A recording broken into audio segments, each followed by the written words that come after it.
Maharashtra censor board, ज्याला नामदेव ढसाळांची ओळख नाही असं समजतंय, चल हल्ला बोल सिनेमाच्या माध्यमातून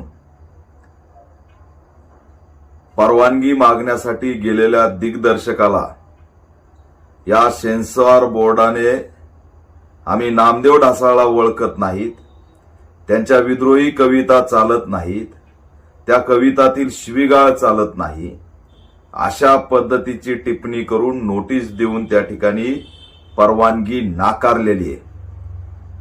हे जातीवादी मनुवादी जे कोणी असतील सेन्सॉर बोर्डामध्ये बसलेले, त्यांना तात्काळ त्या ठिकाणी राज्य सरकारने कारवाई करावी।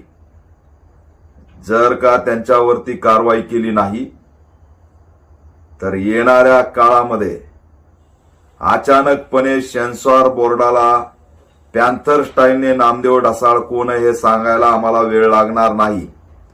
आमचे नामदेव ढसाळ लता मंगेशकर आणि सचिन तेंडुलकर पेक्षा महान होते। दुर्दैव एवढंच की या महाराष्ट्रामध्ये दलितांना नाकारलं जातं।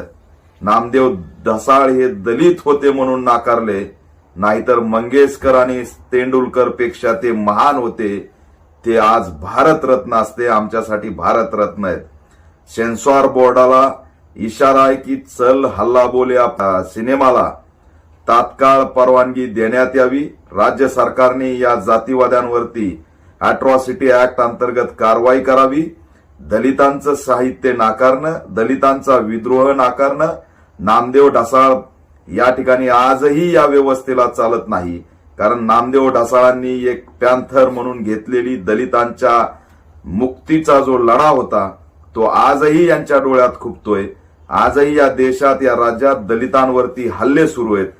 यांना भीती नामदेव ढसाळांची नाही, तर नामदेव ढसाळांनी लेखणीतून जो विद्रोह उभा केलाय तो पुन्हा उभा राहिला